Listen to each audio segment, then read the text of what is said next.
ನಮಗೆ video record ಮಾಡಿಕೊಂಡ್ರೆ ನೆನಪಿರುತ್ತದೆ ಇಲ್ಲ. ನಮಗೆ ಸಾಧನೆಗೆ ಪೂರಕವಾಗುವುದು, ಸಾಧಕವಾಗುವುದು. ಏಕಾಂತ ಯಾಕೆ ಬೇಕು? ಯಾಕಂದರೆ ಮತ್ತೊಬ್ಬರ ದೃಷ್ಟಿ ಗೊತ್ತಿಲ್ಲ ನಮಗೆ. ನಮ್ಮವರೇ ಇರಬಹುದು, ಆದರೆ ಹೊರಗೆ ಕಾಣುವ ದೃಷ್ಟಿ ಬೇರೆ ಇರ್ತದೆ, ಒಳಗಿನ ಚಿಂತನೆ ಬೇರೆ ಇರ್ತದೆ. ಅದರಿಂದಾಗಿ ಇದರ ಮೇಲೆ ಪರಿಣಾಮ ಬೀರಬಹುದು. ಹಾಗಾಗಿ ರಹಸ್ಯ ಇದು ಯಾವುದೇ ಮಂತ್ರ ನಾವು ಯಾಕೆ ಬೇಕು? ಮಂತ್ರ ಜಪವೂ ಕೂಡ ಕೈಯಲ್ಲಿ ಜಪ ಮಾಡುವುದಾದರೂ, ಮಣಿಯಲ್ಲಿ ಜಪ ಮಾಡುವುದಾದರೂ ಮುಚ್ಚಿಕೊಂಡು ಮಾಡಬೇಕು. ವಸ್ತ್ರಾಚಾರಣೆಯಿಂದಲೇ ಆಗಬೇಕು, ಆಚಾರವೇ ಬೇಕು. ಯಾಕೆ? ಕಾರಣವಾದದ್ದು ಸೋಲಿ ಹೋಗ್ತದೆ. ಯಾರ ದೃಷ್ಟಿಯೂ ಕೂಡ ಹೇಳಬೇಕಾಗುತ್ತಿಲ್ಲ. ನಮಗೆ ನಾವು ವ್ಯಕ್ತಿಗಳಷ್ಟೇ, ಶಕ್ತಿಗಳು ಇರುತ್ತವೆ. ದುಷ್ಟಶಕ್ತಿಗಳಿಂದಲೂ ಕೂಡ ರಕ್ಷಣೆ ಇಲ್ಲ. ಈ ಒಂದು ವಿಚಾರವನ್ನು ಮಾಡಬೇಕು. ಹಾಗಾಗಿ ರಹಸ್ಯ ಏಕಾಂತದಲ್ಲಿ ಉಪದೇಶವನ್ನು ಕೊಟ್ಟಿದ್ದಾರೆ. ಅಷ್ಟೇ ಅಲ್ಲ, ಅಭಿಸಂಹಾರ ರೂಪಾಣಿ ಬ್ರಹ್ಮಕಾಸ್ತಾನಿ ಉಪವಾಚ್ಯತೆ, ಬ್ರಹ್ಮದ ಸಂಮೋಹನಾಸ್ತ್ರಗಳನ್ನು ಕೂಡ ರಾಮನಿಗೆ ವಿಶ್ವಾಮಿತ್ರ ಉಪದೇಶ ಕೊಟ್ಟಿದ್ದಾರೆ. ಹೇಳ್ತಾ ಇದ್ದಾರೆ, ರಾಮನಿಗೆ ಗೊತ್ತಿಲ್ಲ, ಸರ್ವಜ್ಞ ಎಲ್ಲ ಭಗವಂತ ಜಗತ್ತಲ್ಲೇ ಜಗತ್ತನ್ನು ಹೊತ್ತವನು, ಸರ್ವಜ್ಞ. ಅಂತವನಿಗೆ ವಿಶ್ವಾಮಿತ್ರರು ಉಪದೇಶ ಕೊಟ್ಟಿದ್ದಾರೆ ಅಂದರೆ ಸ್ವಕೀಯ ಕರ್ತವ್ಯತಯ, ನನ್ನ ಕರ್ತವ್ಯ. ವಿಶ್ವಾಮಿತ್ರರು ರಾಮ ಲಕ್ಷ್ಮಣರಿಬ್ಬರನ್ನು ಕರೆದುಕೊಂಡು ಏನು ರಾಕ್ಷಸ ಸಂಹಾರಕ ಕರೆದುಕೊಂಡು ಬಂದಿದ್ದಾರೆ. ಆ ಪೂರ್ವದಲ್ಲಿ ಉಪದೇಶ ಕೊಡುವಂಥದ್ದು. ಉಪದೇಶ ಗುರು ಮುಖೇನಾಗಬೇಕು.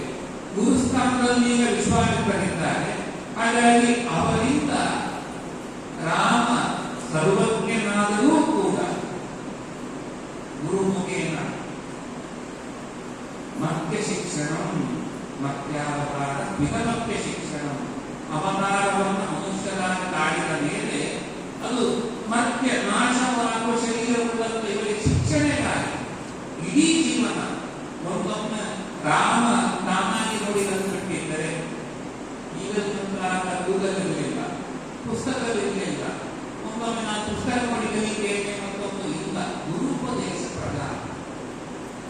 ಎಲ್ಲೇ ತನಕ ನಮಗೆ ಗುರುಗಳು ಸಿಗಲಿಲ್ಲ, ಕೊನೆ ಪಕ್ಷ ಆ ಗುರುಗಳ ಸ್ಮರಣೆಯನ್ನು ಮಾಡಿಕೊಂಡ ತುಂಬಾ ಅನಿವಾರ್ಯ ಪ್ರಸಂಗ ಬಂದಾಗ ಯಾರು ನಮಗೆ ಇರುವ ಪ್ರದೇಶದಲ್ಲಿ ವೈಷ್ಣವ ಗುರುಗಳು ಸಿಗಲಿಲ್ಲ. ಆಗ ಏನು ಮಾಡು? ದೇವರ ಎದುರಲ್ಲಿ ಬೇಯಿಸಿಕೊಂಡು ನಮ್ಮ ಶ್ರೀಮದಾಚಾರ್ಯರಿಗೆ ಪರಂಪರೆ ಸ್ಮರಣೆ ಮಾಡಿಕೊಳ್ಳುತ್ತಾ ಮಂತ್ರವನ್ನ ಅವರು ಉಪದೇಶ ಹೇಳ್ತಾ ಇದ್ದಾರೆ ಅಂತ ಯಾವಾಗ ಅನಿವಾರ್ಯ ಪ್ರಸಂಗದಲ್ಲಿ ಅನುಕೂಲ ಇದ್ದಾಗ ಖಂಡಿತವಾಗಿಯೂ ಗುರುಗಳಿಂದಲೇ ಉಪದೇಶವನ್ನು ಪಡೆಯಬೇಕು. ಕರ್ತವ್ಯ ಇದು. ಹಾಗೆ ಹಿಂತಿರಿಸಬೇಕಿತ್ತು. ವಿಶ್ವಾಮಿತ್ರ ಉಪದೇಶ ಕೊಟ್ಟರು. ಯಾವುದೇ ಒಂದು ಮಂತ್ರ ಫಲಿಸಬೇಕೆಂದರೆ ಒಂದಿಷ್ಟು ಜಪವಾದರೂ ಮಾಡಬೇಕು. ಸಂಖ್ಯೆ ಇರುತ್ತದೆ. ಇಷ್ಟಿಷ್ಟು ಸಂಖ್ಯೆಯಲ್ಲಿ ಇಂತಿಂತ ಮಂತ್ರಗಳ ಜಪವಾದರೆ ಅದು ನಿಮಗೆ ಸಿದ್ಧವಾಗುತ್ತದೆ, ಸಿದ್ಧಿ ಆಗ್ತದೆ.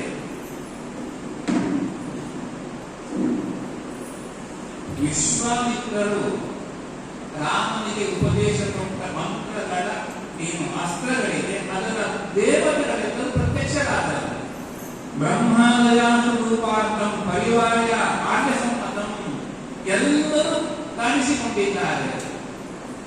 ಕಿಂಕರಾಸ್ತೆ ವಯಂತಿ, ನಾವೆಲ್ಲ ನಿನ್ನ ಕಿಂಕರರು.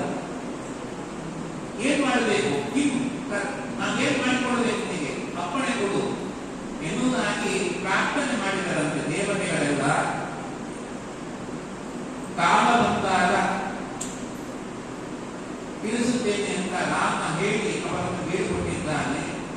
ಲಕ್ಷ್ಮಣನಿಗೂ ಕೂಡ ವಿಶ್ವಾಮಿತ್ರರು ಈ ಮಂತ್ರಗಳನ್ನ ವಿಶೇಷವಾಗಿ ಬ್ರಹ್ಮಾನಿ ಬ್ರಹ್ಮನಾಹ ದೇವರಲ್ಲೇ ಮನಸ್ಸಿಟ್ಟಂತಹ ಲಕ್ಷ್ಮಣ ರಾಮದೇವರ ಸೇವೆ ದೃಷ್ಟಿಯಿಂದ ಇರಬಹುದು, ವಿಶೇಷ ಮತ್ತು ವಿಶೇಷವಾಗಿ ಇರುವಂತದ್ದೇ.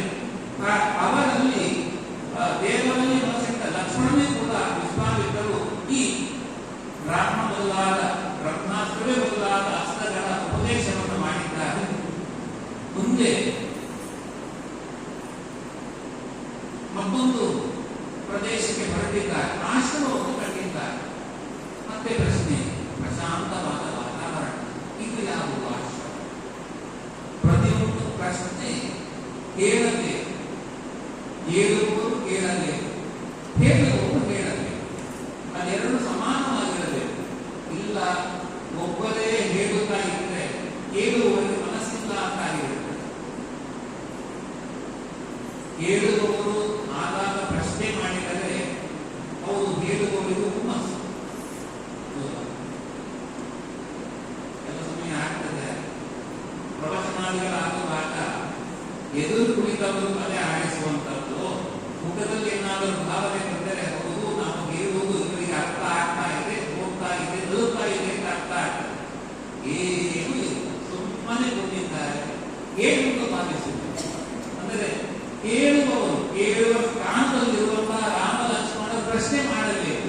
ನಾವು ಇಂಥ ಮಾಡಲು ಹೋಗ್ತಾ ಇದ್ದೇವೆ, ಈ ನದಿ ಯಾವುದು, ಈ ಕಾಡು ಯಾವುದು, ಇತ್ಯಾದಿಯಾಗಿ ಆ ಪರಿಸರ ಸಂಬಂಧಪಟ್ಟ ಪ್ರಶ್ನೆ. ಅದಕ್ಕೆ ವಿಶ್ವಾಮಿತ್ರರು ಪ್ರಶ್ನೆಗೆ ಉತ್ತರವನ್ನು ಹೇಳುತ್ತಾ ಸಾಗುವಂಥದ್ದು. ಹೀಗೆ ಅಲ್ಲಿ ಹೇಳುವಾಗ ನೋಡು, ವಿಶ್ವಾಮಿತ್ರರು ಆ ಆಶ್ರಮದ ಒಂದು ಪರಿಚಯ ಹೇಳ್ತಾ ಇದ್ದಾರೆ. ಇಲ್ಲಿ ಹಿಂದೆ ವಿಷ್ಣುವೇ ನಾನು ಅನುಷ್ಠಾನ ಮಾಡಿದಂಥ ಕಾರ್ಯ ಇದು. ಯಾವ ಅವತಾರ? ವಾಮನಾವತಾರವಾದ ಜಾಗ. ಈ ಜಾಗದಲ್ಲಿ ಹಲವರು ತಪಸ್ಸು ಮಾಡಿ ಸಿದ್ಧಿಯನ್ನು ಪಡೆದಿದ್ದಾರೆ. ಹಾಗಾಗಿ ಇದು ಸಿದ್ಧಾಶ್ರಮ. ಈ ಸಿದ್ಧಾಶ್ರಮದಲ್ಲಿ ನಾವೆಲ್ಲ ವಾಸ ಮಾಡ್ತೇವೆ. ದೇವರು ಬಂದಿತ್ತು ಇದ್ದದ್ದು ಯಾಕೆ ಬಂದದ್ದು?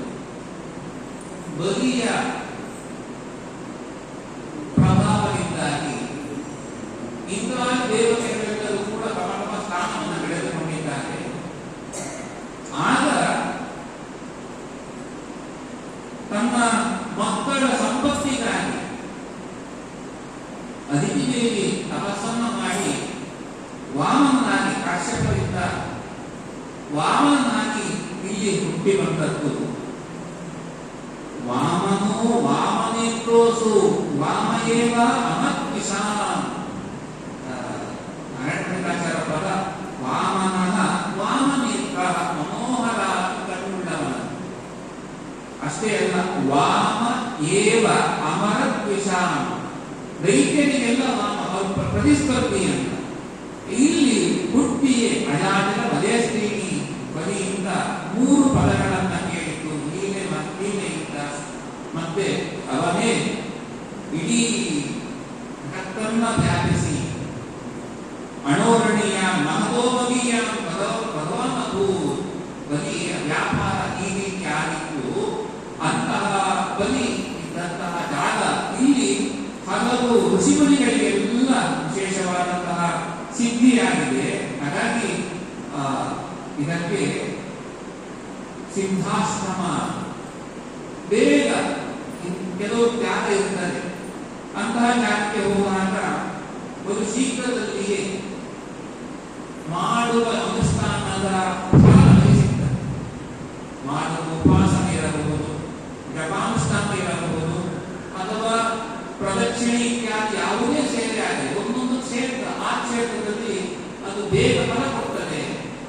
ಆ ಸಿದ್ಧಾಶ್ರಮದಲ್ಲಿ ಋಷಿಮುನಿಗಳು ತಮ್ಮ ಅಭೀಷ್ಟಗಳನ್ನು ನಾವು ಮಾಡುವ ತಪಸ್ಸಿನ ಫಲವನ್ನು ಬೇಗ ಪಡೆಯುವ ಕಾರಣ ಇದಕ್ಕೆ ಸಿದ್ಧಾಶ್ರಮ ಅಂತ ಹೆಸರು ಬಂದಿದೆ ಎಂಬುದಾಗಿ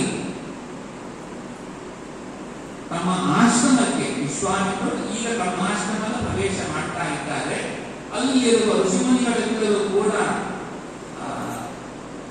ಕಣ್ಣಿಗೆ ಆನಂದ, ರಾಮ ಅದು ಮನೋಭಿರ, ಎಲ್ಲರ ಮನಸ್ಸಿಗೂ ವಿಶೇಷವಾಗಿ ಮುಖ ನೋಡಿದಾಗಲೇ ಆನಂದ ಕೊಡುವಂಥದ್ದು.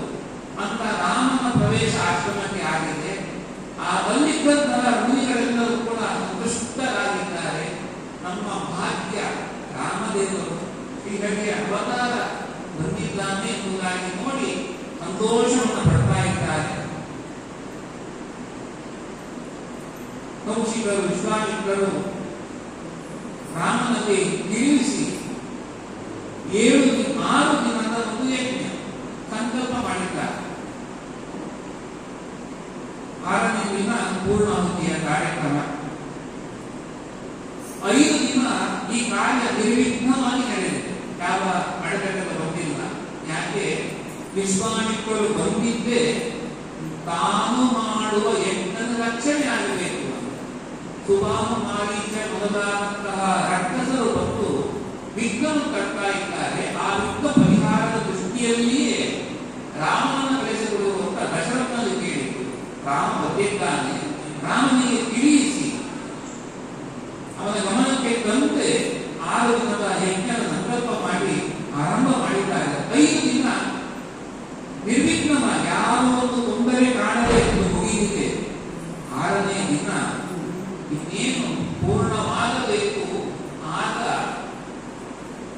ಹಾಹಾಕಾರೋ ಮಹಾನಭೂ, ವಿಚಿತ್ರವಾದ ಧ್ವನಿಗಳು ಕೇಳಲು ಶುರುವಾಗಿದೆ.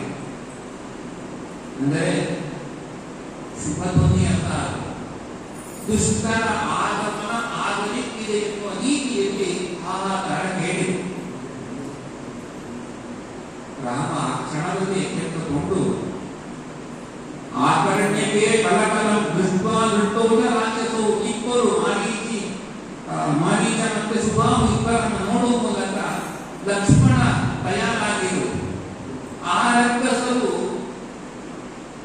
ಅಪವಿತ್ರ ಮಲಮೂತ್ರಾದಿಗಳನ್ನ, ರಕ್ತ ಮೇಧಸ್ಸುಗಳನ್ನ ಈ ಯಜ್ಞಕ್ಕೆ ಹಾಕಿ ಅಪವಿತ್ರ ಮಾಡುವ ಪೂರ್ವದಲ್ಲಿಯೇ ಅವರಿಗೆ ತಕ್ಕ ಶಾಸ್ತಿ ಮಾಡಬೇಕಿದೆ. ನೀನು ತಯಾರಾಗಿರು ಎಂಬುದಾಗಿ ಹೇಳುತ್ತಾ ತಾನು ಧನಸ್ಸನ್ನು ಇಟ್ಟಿದ್ದಾನೆ. ಬಾಣ ಪ್ರಯೋಗ ಮಾಡಿದ್ದಾನೆ ಮಾರೀಚನ ಮೇಲೆ. ತನ್ನಂತಹ ಅಪವಿತ್ರ ಪದಾರ್ಥಗಳು ಯಾವುದೂ ಕೂಡ ಯಜ್ಞಕ್ಕೆ ಸ್ಪರ್ಶವಾಗಿಲ್ಲ. ತತ್ಪೂರ್ವದಲ್ಲಿಯೇ ರಾಮನ ಬಾಣ ಪ್ರಯೋಗ ನಡೆದಿದೆ. ಮಾರಿದೋಸ್ಮೀತಿ ಮಾರೀಚ ಅಮರ್ಜ ಲವಣಾಂತವೇ. ರಾಮನ ಬಾಣಕ್ಕೆ ಗುರಿಯಾದ ಮಾರೀಚ 100 ಯೋಜನ ದೂರ ಹೋದದಂತೆ ಸಮುದ್ರದಲ್ಲಿ ಬಿಟ್ಟಿದ್ದಾನೆ. ಅಲ್ಲೇ ಮುಳುಗಿದ್ದಾನಂತೆ. ನಾನು ಸತ್ತು ಹೋದೆ ಭಯ. ಪುಟ್ಟ ಬಾಲಕ, ಒಂದೇ ಬಾಣ ಪ್ರಯೋಗ, 100 ಯೋಜನ ದೂರ. 1 ಯೋಜನ ಅಂದರೆ ಅದು 12 ಕಿಲೋಮೀಟರ್ ಅಥವಾ 6 ಕಿಲೋಮೀಟರ್, ಹೀಗೆ ವ್ಯತ್ಯಾಸ ಇದೆ. ಒಟ್ಟಿನಲ್ಲಿ 100 ಕಿಲೋಮೀಟರ್ ದೂರದಷ್ಟು ಜಾಗವನ್ನ ಮಾರೀಚ ಬಹು ಶೀಘ್ರವಾಗಿ ಸಾಗಿದ್ದಾನೆ. ಬರಲಿಲ್ಲ, ಮತ್ತೆ ಬರಲೇ ಇಲ್ಲ. ಎಲ್ಲೇ ತನಕ ಭಯ ಕಾಡ್ತಾ ಇತ್ತು. ನೀವು ನೋಡಿದ್ದೇವೆ, ರಾವಣ ಬಂದು ಕರೆದಾಗ ರಾಮನಂದಾಗಿ ನನ್ನ ಶೂರ್ಪನಖಿ ಸಹೋದರಿ, ಅವಳಿಗೆ ಅನ್ಯಾಯವಾಗಿದೆ, ಅದಕ್ಕೆ ಶಾಸ್ತಿ ಮಾಡಬೇಕು, ಅದಕ್ಕೆ ನಾನು ಅವನ ಮಡದಿಯನ್ನು ಅಪಹಾರ ಮಾಡಬೇಕು ಅಂತ ಹೇಳುವಾಗ ರಾಮನಿಗೆ ಭಯ ಆಗ್ತದೆ. ಸಣ್ಣ ವಯಸ್ಸಿನ ನಾನು ನೋಡಿದ್ದೇನೆ, ಇಷ್ಟು ಬಲಶಾಲಿಯಾಗಿದ್ದ, ಈಗಲ್ಲ. ಇಷ್ಟು ವರ್ಷದ ಕೆಳಗೆ ನಾನು ಅನುಭವಿಸಿದ್ದು, ಈಗ ಇನ್ನಷ್ಟು ಬಲಿಷ್ಠನಾಗಿರಬಹುದು ರಾಮ ಅಂತ ಮಾರ್ಗ ಹೇಳಿಕೊಡುತ್ತಾನೆ. ಕೆಲವೊಮ್ಮೆ ಅನುಭವಿಸಿದರೆ ಚಾಡಿ ಬಿದ್ದು ಯಾವುದೋ ಒಂದು ಆ ಕ್ಷೇತ್ರ ಆಗೋದು ಬೇಡ, ಅಲ್ಲಿಗೆ ಬೇಡ. ಹೋಗಿ ಕೆಟ್ಟ ಅನುಭವ ಆದರೆ ಇಲ್ಲಿ ಬೇಡ ಅಲ್ಲ, ಸುಧಾರಿಸಿಲ್ಲ, ಆವಾಗಲೇ ಹೀಗಿತ್ತು ಅನ್ನುವಂತೆ. ಅದು ದುಷ್ಟ. ಇವನು ಚಿಂತನೆ ಬೇರೆ. ರಾಮ ಹೇಳುತ್ತೀವಿ, ರಾಮು ಬೇರೆ ಬೇರೆ ಯಾವುದು ಬಂದರೂ ಕೂಡ ರಾಮ ಅನ್ನೋದಕ್ಕೆ ಭಯ. ಅಷ್ಟು ವಯಸ್ಸಿಗನಾಗಿದ್ದ. ಹಾಗಾಗಿ ಅನಾನಂತರದಲ್ಲಿ ಸುಬಾಹು ಹೊಂದಿದ್ದ. ಸುಬಾಹುವನ್ನ ರಾಮ ಬಾಣ ಪ್ರಯೋಗದಿಂದ ಯಮನ ಆಲಯಕ್ಕೆ ಕಳಿಸಿದ್ದಾನೆ. ನಿರ್ವಿಘ್ನವಾದಂತಹ ಇವರ ಯಜ್ಞ ನಡೆದಿದೆ. ಇನ್ನು ಉಳಿದಂತ ಹೆಂಗಸರು ಬಂದಿದ್ದಾರೆ, ಒಂದಷ್ಟು ಜನ ಓಡಿ ಹೋಗಿದ್ದಾರೆ, ಇನ್ನಷ್ಟು ಜನ ಹತರಾಗಿದ್ದಾರೆ. ಒಟ್ಟಿನಲ್ಲಿ ವಿಶ್ವಾಮಿತ್ರರು ಸಂಕಲ್ಪಿಸಿದಂತಹ ಯಜ್ಞ ಅದು ನಿರ್ವಿಘ್ನವಾಗಿ ಪೂರ್ಣವಾಗಿದೆ. ಎಲ್ಲರೂ ಕೂಡ ಸಂತುಷ್ಟರಾಗಿದ್ದಾರೆ. ಎಷ್ಟೋ ದಿನದಿಂದ ಯಜ್ಞವನ್ನ ಮಾಡಬೇಕು ಅಂದುಕೊಂಡರೂ ಕೂಡ ತಡೆ ಬರ್ತಾ ಇತ್ತು. ಈಗ ರಾಮ ಬಂದ ಕಾರಣದಿಂದ ನಿರ್ವಿಘ್ನವಾಗಿ ಸಾಗಿದೆ. ನಮ್ಮ ಸಂಕಲ್ಪ ಪೂರ್ಣ ಆಯಿತು ಅಂತ ಋಷಿಮುನಿಗಳೆಲ್ಲರೂ ವಿಶೇಷವಾಗಿ ಅಭಿನಂದಿಸಿದ್ದಾರೆ ರಾಮನನ್ನ. ಅಲ್ಲಿ ರಾತ್ರಿ ಹೊತ್ತಿನ ಸಂದರ್ಭ. ವಿಶ್ವಾಮಿತ್ರರು ರಾಮನ ಹತ್ತಿರ ವಿಷಯ ಹೇಳ್ತಾ ಇದ್ದಾರೆ.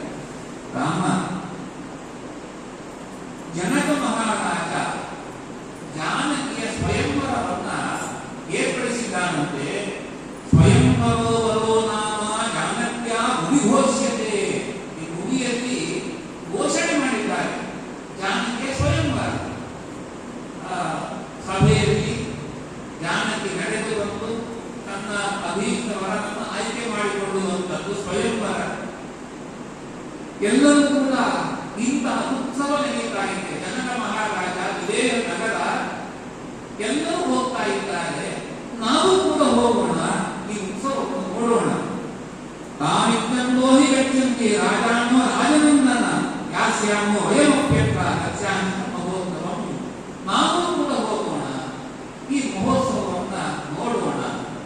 ಶಿವನಿಗಳು ಬ್ರಾಹ್ಮಣರು ಬಂದಿದ್ದಾರೆ, ಕಾಲದಿಂದ ಸಂಸ್ಕಾರಗಳು ಇರುವಂತದ್ದೇ. ಆದರೆ ಆ ಉತ್ಸವ ವಿದೇಹ ಜನಕ ಅವನಿಗೆ ಸಿಕ್ಕಂತಹ ಜಾನಕಿ ಅವಳ ಕಲ್ಯಾಣ ಇದು ನೋಡಿ ನಾವು ಆನಂದಿಸೋಣ ಅಂತ ಹೇಳಿ ಮರುದಿನ ರಾಮ ಲಕ್ಷ್ಮಣ ಕೂಡಿಕೊಂಡು ವಿದೇಹ ನಗರದ ಕಡೆಗೆ ಯಾತ್ರೆಯನ್ನು ಆರಂಭಿಸಿದ್ದಾರೆ.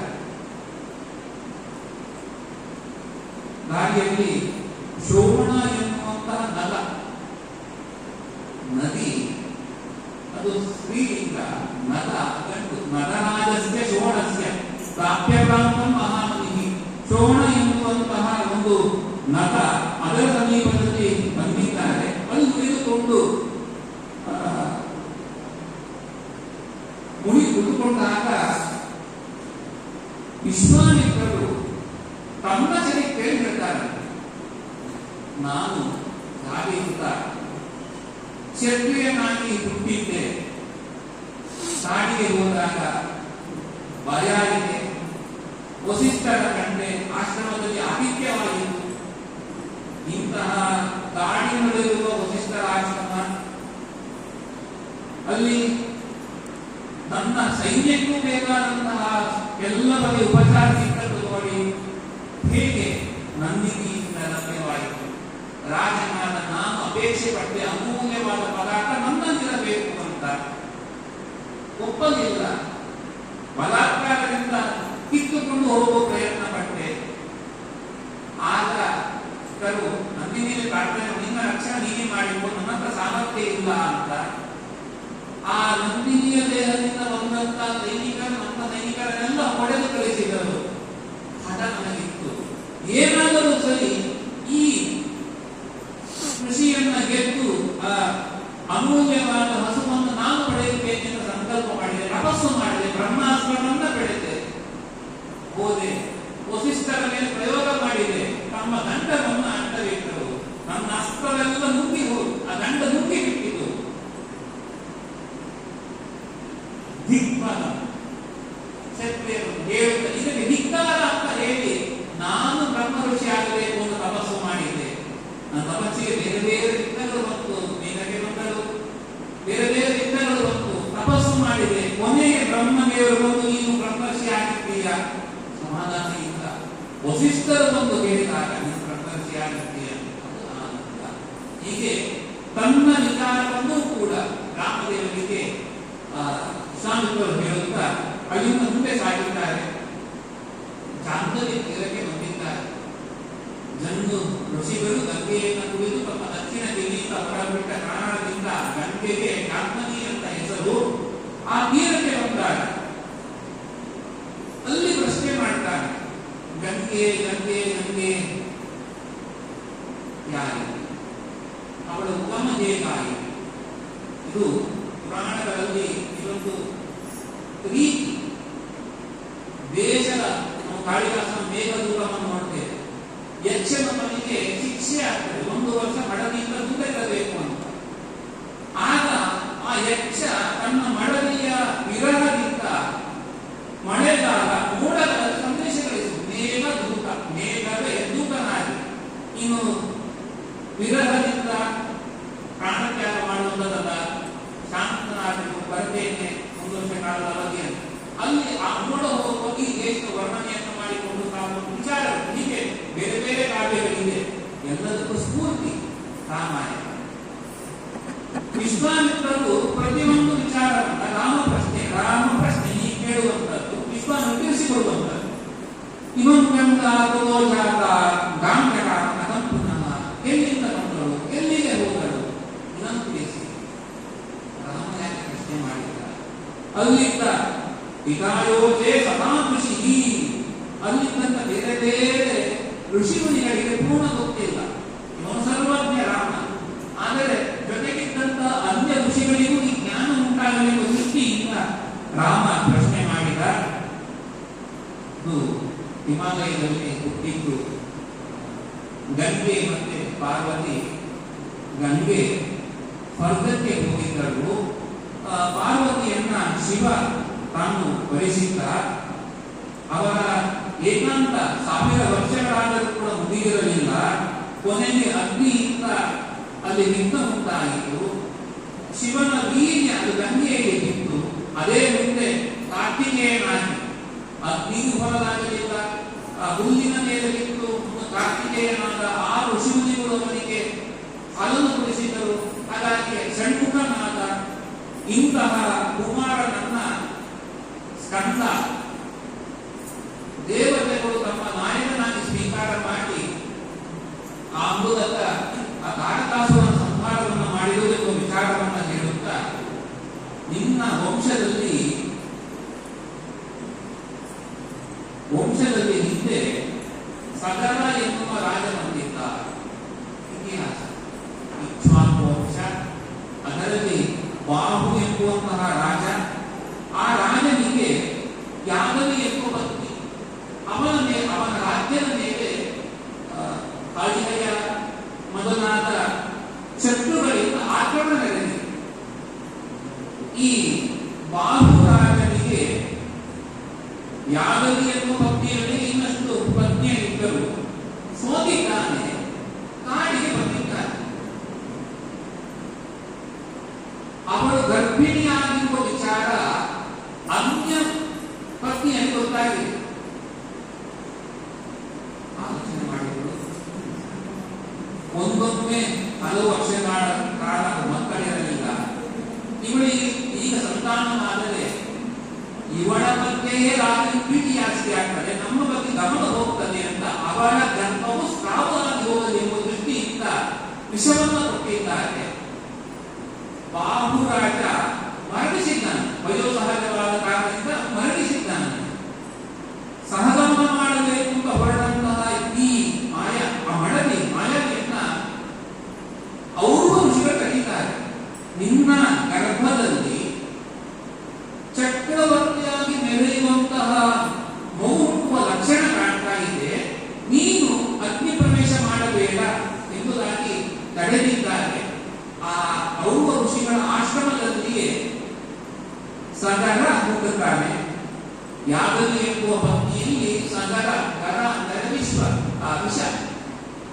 ಆ ವಿಷವನ್ನು ಒಟ್ಟಿಗೆ ಹುಟ್ಟುವಾಗ ಮಗುವಿನ ಜೊತೆಗೆ ಜೊತೆ ಪತ್ನಿಯರು ಕೊಟ್ಟಂತಹ ಬಲಪಾಲಿಯರು ಸಗರನಿಗೆ ಕೊಟ್ಟಂತಹ ವಿಷದ ಜೊತೆಗೆ ಸಗರ ಜನ್ಮ. ಹಾಗಾಗಿ ಗರದ ಜೊತೆ ಹುಟ್ಟಿದವನು ಸಗರ. ಈ ಸಗರ ಅಷ್ಟೊಂದು ಮಕ್ಕಳನ್ನು ಪಡೆದ. ಅವನು ತಪಸ್ಸು ಮಾಡಿದನಂತೆ ಸಂತಾನಕ್ಕಾಗಿ. 2 ಗಣತಿಯರು ಭೂ ಸಗರೋ ನಾಮ ನಾರಾಯಣ ಪರಾಯಣ ಮಕ್ಕಳಿಗಾಗಿ ತಪಸ್ಸನ್ನು ಮಾಡಿದ. ಒಬ್ಬನಲ್ಲಿ ಒಬ್ಬನೇ ಮಗ ಹುಟ್ಟಿದ. ಅವನ ಹೆಸರು ಅಸಮಂಜಸ. ಸಮಂಜಸ ಎಲ್ಲರಿಗೂ ಚೆನ್ನಾಗಿರುವ, ಅಸಮಂಜಸ ಇಲ್ಲ, ಸರಿಯಾಗಿಲ್ಲವರು. ಇನ್ನೊಬ್ಬರಲ್ಲಿ 60,000 ಮಕ್ಕಳನ್ನು ಪಡೆದನಂತೆ. ಈ ಅಸಮಂಜಸ ಇದ್ದಾನಲ್ಲ, ಅವನು ಯೋಗಿ. ಆದರೆ ರಾಜನಾಗಿ ರಾಜ್ಯದ ರಾಜ್ಯಭಾರವನ್ನು ಹೊತ್ತುಕೊಳ್ಳುವಂತಹ ಒಂದು ಸಂದರ್ಭ ಬಂದರೆ ಜವಾಬ್ದಾರಿಯಿಂದ ದೇವರಿಂದ ವಿಮುಖನಾಗಬೇಕಾಗ್ತದೆ. ಹಾಗಾಗಿ ಈ ಜವಾಬ್ದಾರಿ ಬೇಡ. ಅದಕ್ಕೆ ಏನ್ ಮಾಡುವುದು? ಕ್ರೂರನ್ನು ಕರೆಸಿದನು. ಅಯ್ಯೋ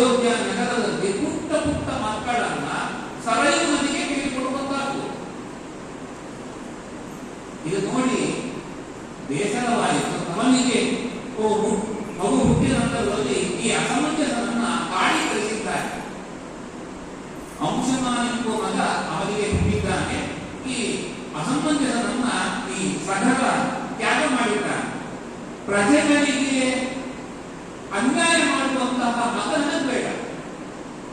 ನೋಡಿ, ರಾಜ ಎನ್ನುವ ಸ್ಥಾನ ಸುಮ್ಮನಲ್ಲ, ಜವಾಬ್ದಾರಿಯ ಸ್ಥಾನ. ನಿರ್ವಹಣೆ ಆಗಬೇಕು, ಇಲ್ಲ ಅಂದರೆ ತ್ಯಾಗಕ್ಕೆ ತಯಾರಿರಬೇಕು. ಮಗ ತಪಸ್ಸು ಮಾಡಿ ಒಳಗದ್ದು, ಆದರೂ ಕೂಡ ಅವನನ್ನು ತ್ಯಾಗ ಮಾಡಿದ. ಯಾಕೆ? ಪ್ರಜೆಗಳಿಗೆ ಅವನು ಕ್ರೂರನಾಗಿದ್ದಾನೆ. ಎಲ್ಲವೂ ದೂರು ಕೊಡು, ನಮ್ಮ ಮಕ್ಕಳನ್ನು ಹೀಗೆ ಮಾಡ್ತಾ ಇದ್ದಾನೆ, ಹೀಗೆ ಮಾಡ್ತಾ ಇದ್ದಾನೆ, ಹೀಗೆ ತ್ಯಾಗವನ್ನು ಮಾಡುವಂತದ್ದು. ತ್ಯಾಗ ಮಾಡಿದ್ದಾನೆ. ಆದರೆ ವಾಸ್ತವದಲ್ಲಿ ಯೋಗಿಯ ದೇವರಲ್ಲಿ ಅವನು ಸಿಗ್ತಾನೆ. ಇದ್ಯಾವುದೂ ಬೇಕಾಗಿಲ್ಲ. ಸಂಸಾರ ಅಂದರೆ, ಜವಾಬ್ದಾರಿ ಅಂದರೆ ತಡೆ ಆವರಣವನ್ನ ಕಟ್ಟಿಕೊಂಡಂತೆ ಆವರಣ ಎದ್ದು ಬಿಡುತ್ತದೆ. ನನ್ನ ಧ್ಯಾನಾದಿಗಳನ್ನು ಮಾಡಿಕೊಳ್ಳಲಿಕ್ಕೆ, ಅನುಷ್ಠಾನ ಮಾಡಲಿಕ್ಕೆ ಕಷ್ಟ ಆಗಿರುವ ದೃಷ್ಟಿಯಲ್ಲಿ ಅದನ್ನೇ ಕಾಣಿಸಿಕೊಂಡಿದ್ದ ಅಂತ ಸಕಲ ಅಶ್ವಮೇಧ ಯಾಗವನ್ನ ತಾನು ಸಂಕಲ್ಪ ಮಾಡಿದ್ದಾನೆ. ಕುದುರೆ ಭೂ ಪ್ರದಕ್ಷಿಣೆಗೆ ಹೊರಟಿದೆ. ಇಂದ್ರ ಅಪಹಾರ ಮಾಡಿದ್ದಾನೆ.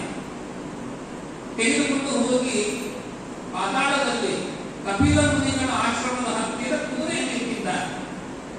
ಸಗರನ 60,000 ಜನ ಕುದುರೆಯನ್ನು ಹಿಂಬಾಲಿಸಿಕೊಂಡು ಕಾಣೆಯಾಗಿ ಗೊತ್ತಾಗಿದೆ. ಸಮುದ್ರದಿಂದ ಭೂಮಿಯ ಬುಡತನಕ ತಾವು ಏರಿಸಿಕೊಂಡು ಸಾಗಿದ್ದಾರೆ. ಹಾಗಾಗಿ ಸಮುದ್ರದ ವ್ಯಾಪ್ತಿ ಜಾಸ್ತಿ ಆಯಿತು.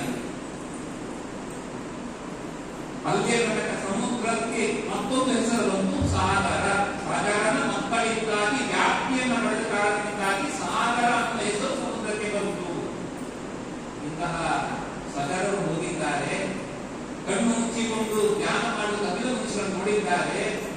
ಕಳ್ಳ ಕದ್ದುಕೊಂಡು ಬಂದಿದ್ದಾನೆ. ಈಗ ಕುಳಿತು ತಪಸ್ಸು ಮಾಡುವ ನಾಟಕ ಆಡ್ತಾ ಇದ್ದಾನೆ ಎಂಬುದಾಗಿ ಆಕ್ರಮಣ ಮಾಡಲಿಕ್ಕೆ ಹೋದಾಗ ಕಣ್ಣು ಮುಟ್ಟಿದ್ದಾರೆ. ಭಗವಂತನ ಅವತಾರ ಕಪಿಲ ಮುನಿಗಳು ಭಸ್ಮರಾಗಿದ್ದಾರೆ. 60,000 ಸಗರ ಮಕ್ಕಳೆಲ್ಲರೂ ಭಸ್ಮರಾಗಿ ಹೋಗಿದ್ದಾರೆ. ಸಗರನ ಕುದುರೆ ಅಲ್ಲೇ ಉಳಿದಿದೆ. ಮುಂದೆ ಈ ಅಗಮುಂಡೆಸನ ಮಗ ಅಂಶುಮಾನ್ ತಾನು ಆಶ್ರಮಕ್ಕೆ ಬಂದು ಅಲ್ಲಿ ದಯೆಯಿಂದ ಪ್ರಾರ್ಥನೆ ಮಾಡ್ತಾನಂತೆ. ನನಾಮ ತಸ್ಮೈ ನಾಥಾಯ ಕ್ಷಮ್ಯತಾಂ ಭಗವಾನಿತಿ.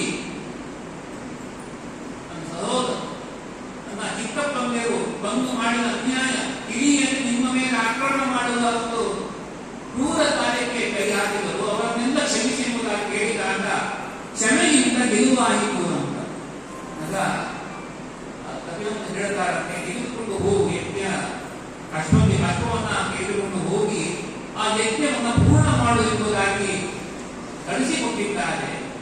ಇದಕ್ಕೆ ಹೇಳ್ತಾರೆ, ಸಾಧಯ ಮನದ ಶಾಂತಾತ್ಮ ಶಮೀಹಿ ಸ್ಯಾತ್ ಪರಾತ್ಮಿ.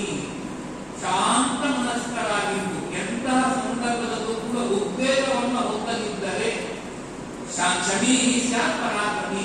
ಶಮಿ ಅಂದ್ರೆ ನಿಯಂತ್ರಣ, ಕೋಪದ ಬಗ್ಗೆ ನಿಯಂತ್ರಣ. ಯದ್ಯಪಿ ಕಪಿಲಾಶ್ರಮಕ್ಕೆ ಹೋದಾಗ ಭಸ್ಮ ಕಾಣ್ತಾ ಇದ್ದೇನೆ, ನನ್ನ ಚಿಕ್ಕಪ್ಪಂದಿರ ಅವಸ್ಥೆ ಹೀಗಾಗಿದೆ, ಸಿಟ್ಟು ಬರಬೇಕಿತ್ತು, ನಾನು ನೋಡ್ತೇನೆ ಅಂತ ಇಲ್ಲ.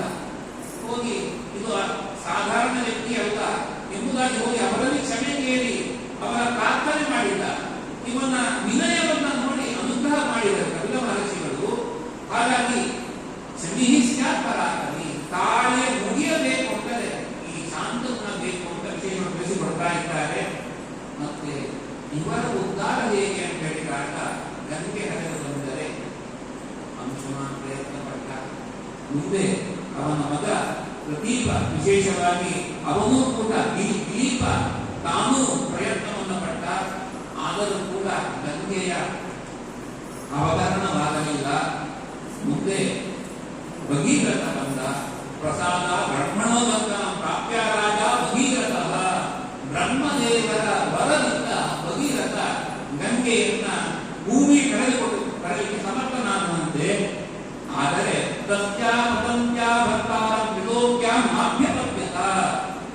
ಮೇಲಿನಿಂದ ಇಳಿದು ಬರುವ ಗಂಗೆಯನ್ನು ತಾಳಿಕೊಳ್ಳುವ ವ್ಯಕ್ತಿಯನ್ನು ಕಾಣಲಿಲ್ಲ, ಸಮರ್ಥ ವ್ಯಕ್ತಿ ಕಾಣಲಿಲ್ಲ.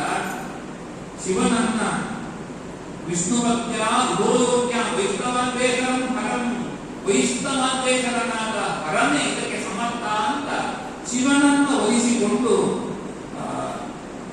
ಗಂಗೆಯನ್ನ ಭೂಮಿಗೆ ಇಳಿಸಿದ್ದಾನೆ. ಅಂತಹ ಗಂಗೆ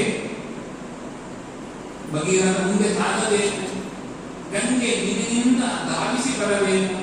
ಹೀಗೆ ಕೆಳಗೆ ಎಲ್ಲಿ ನನ್ನ ಪೂರ್ವಜರ ಭಸ್ಮ ಇದೆ ಅಲ್ಲಿ ತನಕ ಕರೆದುಕೊಂಡು ಹೋಗಿದ್ದಾನೆ. ಅಲ್ಲಿ ಅವರಿಗೆ ಯೋಗ್ಯವಾದ ಸದ್ಗತಿ ಆಗಿದೆ ಎಂಬುವ ವಿಷಯವನ್ನ ವಿಶೇಷವಾಗಿ ತಿಳಿಸಿಕೊಡ್ತಾ ಇದ್ದಾರೆ. ಹಾಗಾಗಿ ಗಂಗೆಗೆ ಸಾಮರ್ಥ್ಯ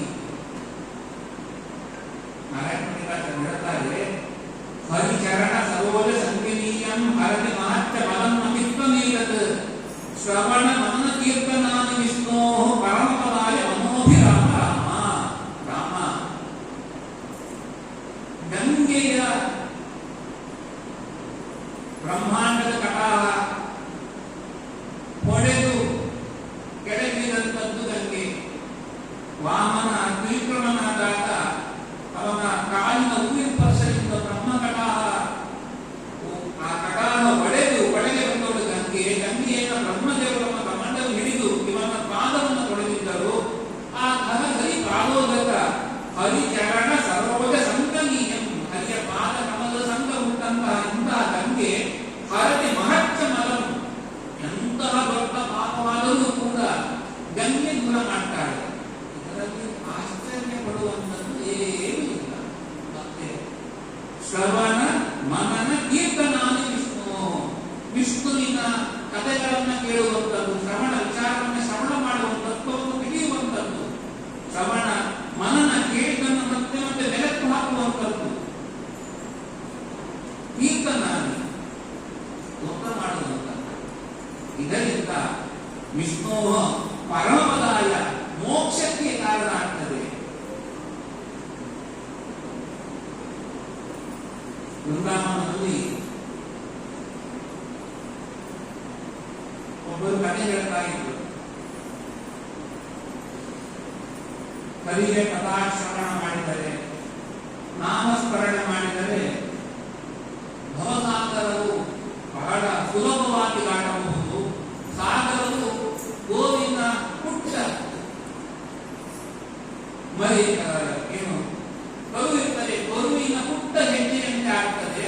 ಬಹಳ ಸುಲಭವಾಗಿ ದಾಟಿ ಸಮುದ್ರ ದಾಟವನ್ನು ಭವಸಾಗರವನ್ನೇ ದಾಟಬಹುದು ಅನ್ನೋದನ್ನ ಆ ವೃಂದಾವನಕ್ಕೆ ಬೇರೆ ಊರಿನಿಂದ ಬರುವಂತ ಒಬ್ಬ ಮಹಿಳೆ ಕೇಳಿದಂತೆ, ಇಷ್ಟೆಲ್ಲ ಅನುಕೂಲವಾಗ್ತದ ಭಗವಂತನ ನಾಮಸ್ಮರಣೆ ಮಾಡಿದರೆ.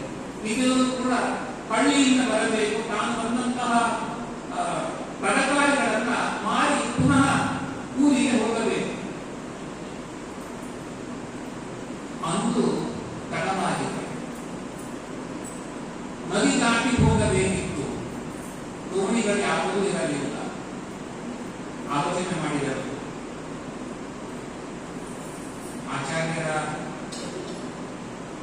ಬಾಯಲ್ಲಿ ಕೇಳಿದ್ದೇನೆ, ನಾಮಸ್ಮರಣೆಯಿಂದ ಭವಸಾಗರವನ್ನೇ ದಾಟಬಹುದಾದರೆ ಈ ನದಿ ದಾಟುವುದು ಎಂಥದ್ದು ದೊಡ್ಡದು ಎನ್ನುವ ಆಲೋಚನೆ ಮಾಡುತ್ತಾ ಆಕೆ ಭಗವಂತನ ನಾಮಸ್ಮರಣೆಯನ್ನು ಮಾಡುತ್ತಾ ನದಿಯ ನೀರ ಮೇಲೆ ಹೆಜ್ಜೆ ಇಟ್ಟಳಂತೆ. ಹುಡುಗಲಿಲ್ಲ, ಹಾಗೆ ಸಾಗಿದ್ದಾಳೆ. ಊರಿನಲ್ಲಿ ಪ್ರಚಾರ ಆಯಿತು, ಇಂತಹ ಮಹಿಳೆ, ಸಾಮಾನ್ಯ ಮಹಿಳೆ ಈ ರೀತಿಯಾಗಿ ನದಿ ದಾಟಿಬಿಟ್ಟಿದ್ದಾಳೆ. ಎಲ್ಲಿಯವರೆಗೆ ಹೋಯಿತು? ಈ ಪ್ರವಚನವನ್ನು ಮಾಡುವಂತಹ ದಾಸರಿದ್ದಾರೆ, ಆಚಾರ್ಯ ಅವರಿಗೆ ಶ್ರವಣವಾಗಿದೆ ವಿಚಾರ, ಹೀಗೆಲ್ಲ ಕಳಿಸಿದ್ದಾರೆ. ನಿಮ್ಮ ಪ್ರವಚನವನ್ನು ಕೇಳಿದಂತಹ ಮಹಿಳೆ ಈ ರೀತಿಯ ಅದ್ಭುತವಾದ ಸಾಧನೆ ಮಾಡಿದ್ದಾಳೆ ಅಂತ ಊರಿನವರು ಮಾಡಿಕೊಂಡಂತಹ ಮಾತು ಕೇಳಿ ಕರೆಸಿದ್ದಾರೆ. ಕರೆದು ಏನಮ್ಮ ಹೀಗಾಯಿತಂತೆ? ಹೌದಾ? ಹೌದಾ, ಹೇಳಿದ್ವಿ, ನಾನು ಹೇಳಿದೆ, ನಾನು ಸಾಕಿದೆ, ತೋರಿಸ್ತೀಯ? ಸರಿ ಬನ್ನಿ ಅಂತ ಇಬ್ಬರು ಮನೆಗೆ ರೆಡಿ ಹೋಗಿದ್ದಾರೆ. ಹೋಗಿ ನಡಿ ನಾಮಸ್ಮರಣೆ ಮಾಡಿಕೊಂಡು ಅವಳು ಹೆಜ್ಜೆ ಇಟ್ಟು ನಡೆದುಕೊಂಡು ಮುಂದೆ ಹೋಗ್ತಾ ಇದ್ದಾರೆ. ಆಚಾರ್ಯ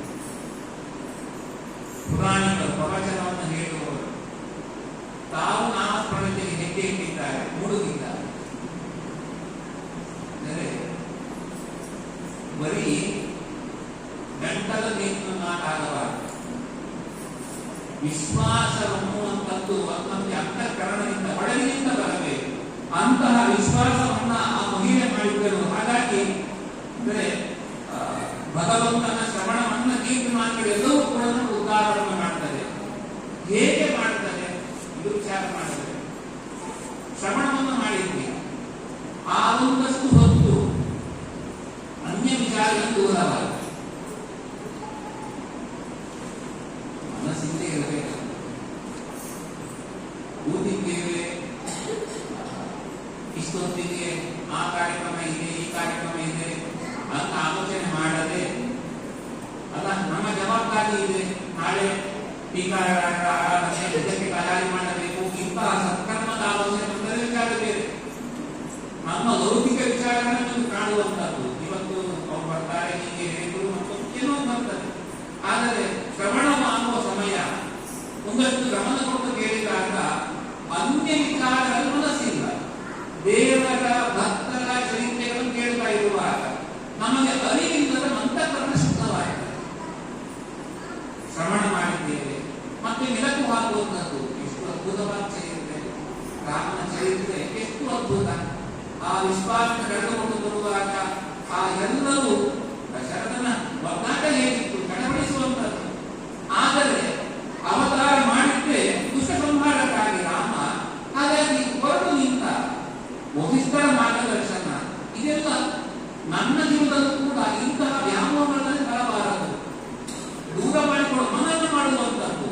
ರಾಮನ ಚರಿತ್ರೆ, ರಾಮ ಅಂದರೆ ಈ ಅರ್ಥ, ಈಗ ಅವನ ಚರಿತ್ರೆ ಇಂಥದ್ದು, ಇದನ್ನು ಮನನ ಮಾಡುವುದು.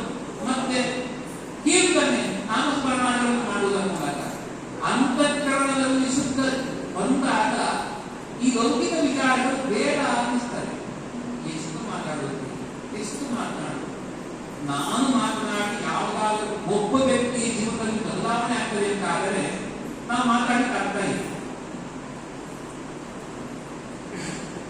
ಬಂದಿದ್ದೇವೆ ನಮ್ಮ ವಿಷ್ಣು ಮಂಗಳ ಶ್ರೀಪಾದರಾಜ ಮಠಕ್ಕೆ ಬಂದಿದ್ದೇವೆ, ಭಜನೆ ಮಾಡಿದ್ದೇವೆ, ಮುಗಿದ ಮೇಲೆ ಒಂದಷ್ಟು ಪಟ್ಟ ಕಾಲಹರಣ ಆಗಬೇಕು. ಸೇವೆ ಮಾಡಿದ ಯಾವುದೇ ಮಠ ಆದರೂ ಸೇವೆ ಮಾಡಿದ ಮೇಲೆ ಮುಂದಿನ ಕಾರ್ಯಕ್ರಮ ಏನು? ಪ್ರದಕ್ಷಿಣೆ ಆಯಿತು, ದೀಪವನ್ನು ಹಚ್ಚಿಯ ಸೇವೆ ಆಯಿತು, ಇನ್ಯಾವುದು ಪ್ರಾರ್ಥನೆ ಆಯಿತು, ಅಂದುಕೊಂಡ ಪಾರಾಯಣ ಮುಗಿಯಿತು. ಮುಗಿದ ಮೇಲೆ ಕುಳಿತುಕೊಳ್ತೀವಿ. ಕುಳಿತು ನಿರೀಕ್ಷೆ, ವಾರದಲ್ಲಿ ನಮ್ಮೂರು ಯಾರು ಬರ್ತಾರೆ ನಿರೀಕ್ಷೆ. ಯಾಕೆ? ಮನಸ್ಸು ಒಂದು ಆಲೋಚನೆ ಶುರುವಾಗ್ತದೆ. ಇವರದ್ದು ಈ ವಿಚಾರ ಮಾತಾಡಬೇಕು, ಈ ವಿಚಾರ ಮಾತಾಡಬೇಕು.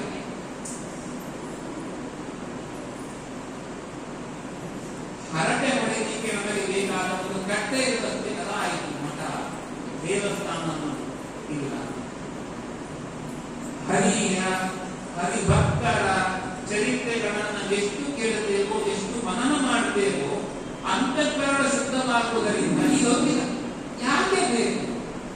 ಅವ್ರ ಮನೆ ವಿಚಾರ ನಮ್ಮ ಮನೆಯೂ ತೂತೆ, ನಮ್ಮ ಮನೆಗೂ ದೋಸೆಯೂ ತೂತೆ, ಅವರ ಮನೆಗೂ ಆಡಿಕೊಂಡು ಸಮಯ ವ್ಯರ್ಥ ಯಾಕೆ ಬೇಕು?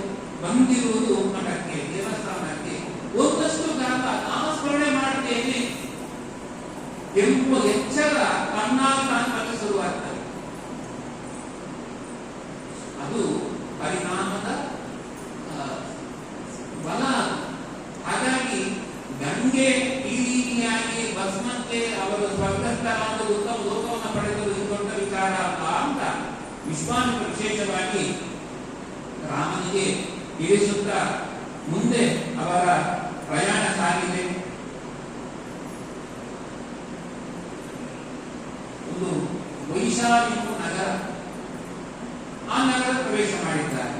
ರಾಮ ಮತ್ತೆ ಪ್ರಶ್ನೆ ಮಾಡಿದ್ದಾರೆ, ಏನು ಇದು? ಈಗ ವಿಶಾಲ ಎಂಬುದಾಗಿ ಹೆಸರು ಪಡೆದಂತಹ ರಾಜ ಇಲ್ಲಿ ಆಳ್ವಿಕೆ ಮಾಡ್ತಾ ಇದ್ದಾನೆ, ಅವನು ಕೂಡ ನಿಮ್ಮ ಇಕ್ಷ್ವಾಕು ವಂಶದವನೇ ಎಂಬುದಾಗಿ ಹೇಳುತ್ತಾ ಅವನ ಚರಿತ್ರೆಯನ್ನ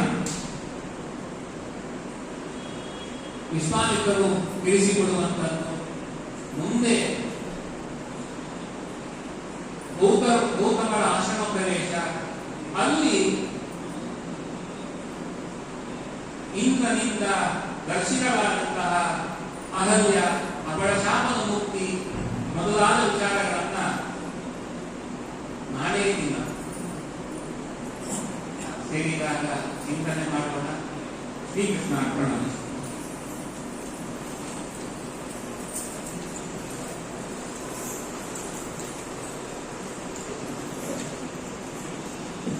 ಐದು ದಿನಗಳ ಕಾಲ